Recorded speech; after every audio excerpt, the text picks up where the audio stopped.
માંડવી તાલુકા પંચાયતની શેરડી બેઠક ઉપર ભગવતીબેન ગોવિંદ દિવાણીના જંગી સરસાઈથી વિજયનો વિશ્વાસ વ્યક્ત કરાયો।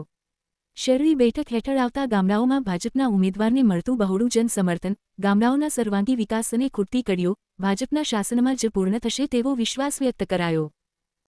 વાત કરીએ શેરડી બેઠકની તો આમ તો પહેલેથી આ ભાજપનો ગઢ જ ગણાય છે। શેરડી બેઠક આ વખતે ભારતીય જનતા પાર્ટીએ અમારા એક જૂના અને બહુ જ મહેનતુ કાર્યકર એવા ગોવિંદભાઈના મિસિસને ચૂંટણી લડવામાં ત્યારે શેરડી સીટ ઉપર ઉતાર્યા છે। ત્યારે હું સર્વે મતદારોને, મારા મિત્ર સર્વને, સર્વ સમાજને એવી અપીલ કરું છું કે ઉપરથી જ્યારે ભાજપની સરકાર છે ત્યારે ગયા વખતે એક નાનકડી ભૂલ થઈ હતી, એના કારણે આ વિસ્તારને બહુ મોટું નુકસાન થયું છે। તો એ નુકસાનની ભરપાઈ કરવા માટે આ વખતે ભાજપે અમને ફ્રી તક આપી છે। તો ગયા વખતની ભૂલ આ વખતે ન થાય એવી રીતે ભાજપ તરફથી મતદાન સર્વ કરે અને જે વિકાસની અધૂરી કડીઓ છે એ ગોવિંદભાઈથી કરી અને ઉપર સુધી હું રિક્વેસ્ટ કરું છું તમારા માધ્યમથી કે જે અમારા વિસ્તારમાં જે ખૂટતી કડીઓ છે તે આ સીટ અમે જીતાડી અને જે ખૂટતી કડીઓ છે એ પૂર્ણ થશે એવી મને ખાતરી છે। અને હું પણ સર્વ મતદારોને પૂરી ખાતરી આપું છું કે જ્યાં જ્યાં અમારી જરૂર પડશે ત્યારે અમે ખડે પગે અમારી સેવા કરવા ઊભા છીએ અને જે આપણા વિસ્તારની ખૂટતી કડીઓ છે એ તે પૂર્ણ કરવા હું પણ સ્વાભાવિક બનીશ। અને સર્વ મતદારોને હું અપીલ કરું છું કે ભાજપ તરફથી મતદાન કરી અને જિલ્લા પંચાયતની બેઠક ઉપર જ્યારે વિનોદભાઈના મિસિસને ટિકિટ મળી છે એને જ આપણે જીતાડીએ અને શેરડી બેઠક ઉપર ગોવિંદભાઈના મિસિસને ટિકિટ મળી છે તો એને પણ બહુમતીથી જીતાડીએ એવો હું સર્વને વિનંતી કરું છું। અને હું પણ વિશ્વાસ આપું છું કે શેરડી સીટ ભાજપે 20 સીટમાંથી 3 તો બિનહરી મળી ગઈ છે, તો આ શેરડી સીટ ઉપર પણ અમે જંગી બહુમતીથી જીતશું એવી હું ખાતરી આપું છું।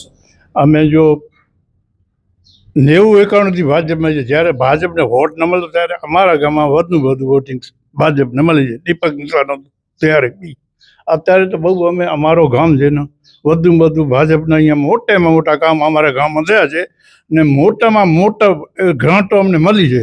કોઈ બાકી નહીં। અમારું એક ગામ એવું છે કે એક ગામ માટે ભાજપે પાણીનું અમને કરી દીધું છે, એક ગામ માટે ખાલી, બરાબર। તો કોઈ એમાં અમને એવું છે પૂરા અમે જે વિસ્તાર અમારો છે ઘૂમી રહ્યા છે અમે, એમાં મોટી આ સીટની બહુમતી અમને મળશે એવી અમને અપેક્ષા છે, બરાબર। તો હું પોતે પહેલેથી નાનો હતો ત્યારથી પણ આ ભાજપમાં જનસંઘ જ્યારે હતો ત્યારથી આમાં છું, બરાબર। અને હજી પણ એમાં જઈને વધુ વોટિંગ પબ્લિકથી અમે કરાવીને વધુ લીડ મળે એવી અમારી અપેક્ષા છે, બરાબર। જય માતા। ગોવિંદભાઈના વ્યક્તિત્વ વિશે શું કહેવું? સતત સક્રિય રહે છે વિસ્તારમાં, એના વિશે શું કહેવું? એ તો જો પહેલેથી એ જેમ ગોવિંદભાઈ આમાં જે મોટા થયા છે એટલે કે હજી વોટ સુધી એનો હસાય કે નહીં ત્યાંથી એમાં ચાલુ છે, બરાબર। એમાં કોઈ બેમત નથી અને પૂરેપૂરો જે એવા નાના કામ પાડે છે એમાં પણ પોતાની રીતે પણ પૈસા ખર્ચીને પછી કરી મૂકે છે, બરાબર। એવી જે ગોવિંદભાઈની અમે ખાતરી આપી છે અને એના ઘરેથી જે બહુ ભાઈ એકદમ સોલિડ કામ કરે છે મહિલા મંડળમાં કે બીજે એવી રીતે, બરાબર। એવી નાના રતડિયા અને અમે પોતે જ ભારતીય જનતા પાર્ટીના સક્રિય કાર્યકર્તા છીએ। અને આ તો સવાલ જ નથી, આ શેરડી સેટ તો શું આખા કચ્છમાં પણ ભાજપનો જ જય જયકાર છે। એનો એક કારણ છે, આટલા વર્ષોથી પબ્લિકે કષ્ટ વેઠ્યો છે, કોંગ્રેસની સત્તામાં એટલા વર્ષોથી કોંગ્રેસમાં કષ્ટ વેઠ્યો છે, કોઈ સાંભળવાવાળો ન હતો।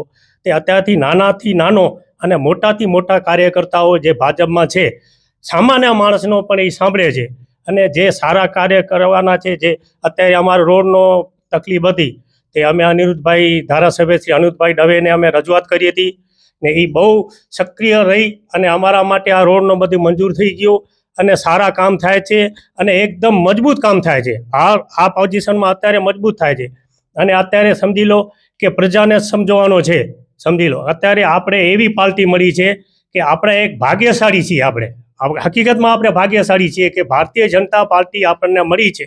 કોંગ્રેસનો તો ઘણા વર્ષો આપણે જોયા ને કોંગ્રેસની જે તાનાશાહી જે હતી અને કામમાં કોઈ સાંભળવાવાળું હતું નહીં, અત્યારે તો તમે નાનામાં નાના કાર્યકર્તાને આપણે કહીએ કે ભાઈ અમારું આ કામ છે તો સાંભળે અને કામ ઉપર ધ્યાન આપે અને કામ થઈ જાય.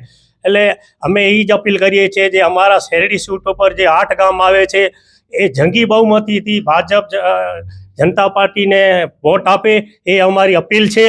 અને આ બધા ગોવિંદભાઈ અમારા પહેલેથી સક્રિય કાર્યકર્તા રહ્યા છે. અને શિવજીભાઈ પણ પહેલેથી જ ભાજપમાં સક્રિય કાર્યકર્તા છે. દેવજીભાઈ પણ સક્રિય કાર્યકર્તા છે. બધા સક્રિય કાર્યકર્તા છે. આ એક પાર્ટી એવી છે કે સમજી લો એને રંગ લાગી ગયો ને અંદરથી જ એક ભાવનાવાળી પાર્ટી છે કે તમે બીજે ક્યાં તમને મગજમાં બેસે જ નહીં. એટલે એ ટાઈપની પાર્ટી છે. એટલે એને આપણે મજબૂત બનાવવો જોઈએ. ઉપરથી તો છે જ, જે નીચે પણ જે ખામીઓ છે અને જે પણ જો એક વસ્તુ છે થોડો ઘણો તકલીફ હોય તો 2-4 દિવસ જે લાગે એમાં આપણે કાંઈ એનો વિચાર કરવા જેવો ન હોય, પણ આપણે તો કામથી મતલબ છે, કામ થાય છે એ જોવાનું છે. જય ભારત, ભારત માતા કી જય. ને આ શેરડી સીટ ઉપર હું ભારતીય જનતા પાર્ટી પરિવારનો ખૂબ ખૂબ આભાર વ્યક્ત કરીશ કે લેડીઝ સીટ છે અને એમાં મારા ધર્મપત્નીને જ્યારે ટિકિટની ફાળવણી કરી છે તો આપણા માધ્યમથી હું પાર્ટીનો ખૂબ આભાર વ્યક્ત કરું છું. અને નાના એવા કાર્યકરની કિંમત કરી છે. 35 વર્ષથી હું આ પાર્ટીમાં જોડાયેલો છું. પાથરણા પાથરી અને ખુરશી પાથરવાની શરૂઆત કરી છે અહીંયા કાર્યકર્તાઓ તરીકે. અને એની આ પાર્ટીએ નોંધ લઈ ને આ વિસ્તાર માટે પ્રજાકીય કામ કરવા માટે જ્યારે મારી નિમણૂક કરી છે ત્યારે આ વિસ્તારમાં આવતા શેરડી, નાની મોટી ભાડઈ, ગંગાપર, ઢોકળા, નાના રતડિયા, મોટા રતડિયા, ગાંધીગ્રામ, આ 8 ગામોને આપના માધ્યમથી હું વિનંતી કરવા માગું છું કે ગત ટર્મમાં જે પણ ભૂલ થઈ છે એને સુધારી જે 5 વર્ષ આપને ભોગવા પડ્યા છે એ આ વખતે ન બને અને જંગી બહુમતીથી ભારતીય જનતા પાર્ટી પરિવાર કમળમાં આપણા મત આપી અને તાલુકાની અંદર આપણી શેરડી સીટની નોંધ થાય એવી આપને હું સર્વ મતદારોને અપીલ કરું છું. અને વાત રહી પ્રચાર પ્રસારની, તો લગભગ 8 ગામમાં અમે બધાએ ફરી વળ્યા છીએ અને સારો એવો પ્રતિસાદ બધી સમાજોમાંથી મળી રહ્યો છે. કારણ કે એ લોકોએ 5 વર્ષ એને અનુભવ્યું છે અહીંયા, તો એ ખાલીપો એને જોયો અને એ ખાલીપો આજે દૂર કરવા માટે બધા મતદારોથી અમને સારો એવો પ્રતિસાદ મળી રહ્યો છે બધી સમાજોમાંથી. એટલે અમે 100% આ સીટ જીતીએ છીએ. મને તો એવો અંદાજ છે કે માંડવીની 20 સીટો છે એમાં 3 બિનહરીફથી છે. 17 સીટો છે એ 17માંથી વધારેમાં વધારે જો લીડ આવશે તો શેરડી સીટમાંથી આપશે એવા મતદારોનો મને ભાવ પ્રગટ થઈ રહ્યો છે. અને આપના માધ્યમથી સર્વ મિત્રોને હું જાણ કરું છું કે આ વિસ્તારનું કામ ભારતીય જનતા પાર્ટી જ કરવાની છે. 3 મહિના કે 2 મહિના આગળ પાછળ થશે પણ કામ આ પક્ષ જ કરવાનું છે. અન્ય કે કોઈ બીજી પાર્ટી આ વિસ્તારનું કામ કરનારી નથી. કારણ કે નીચેથી કરી લોકસભા સુધી, સરપંચથી કરીને લોકસભા સુધી જ્યારે પાર્ટીના પ્રતિનિધિ ચૂંટાયેલા હોય તો એ આ વિસ્તારનું કામ આ લોકો જ કરશે. અને આ વિસ્તારના છેલ્લા મહિનાની અંદર ઘણા બધા રસ્તાના પણ કામ થઈ ગયા. કોઈક અધુરાશ હતી. આપણે શેરડીથી રતડિયા નાના સુધીનો હાઈવે રોડ છે, આ જ્યાં ઘણી ટ્રાફિક છે, આ માટીનો બિઝનેસ છે ને રસ્તો પણ ખરાબ છે, પણ આ પાર્ટીએ જ મંજૂર કર્યો છે. આવતા દિવસોમાં એ રોડનું પણ કામ થઈ જશે. અન્ય ટેકરી માતાએ બ્રિજ છે, ગાંધીગ્રામમાં છે, નાના રતડિયાથી મોટા રતડિયા, ઉનલોટ રોડ, આ બધા રસ્તાઓ પણ મંજૂર થઈ ગયા છે અને બધાના કામ પણ ચાલુ થઈ ગયા છે. એટલે આ વિસ્તારનું કામ પ્રજા એમ ન સમજે કે હવે નવા ઉમેદવાર આવશે કોંગ્રેસમાંથી ને કે એ કામ કરી જશે. તો એ કામ ભારતીય જનતા પાર્ટી કરનારી છે. એના ઉપર વિશ્વાસ રાખી અને જંગી બહુમતીથી આપ જીતાડો એવી મારી સર્વને અપીલ છે. ભારત માતા કી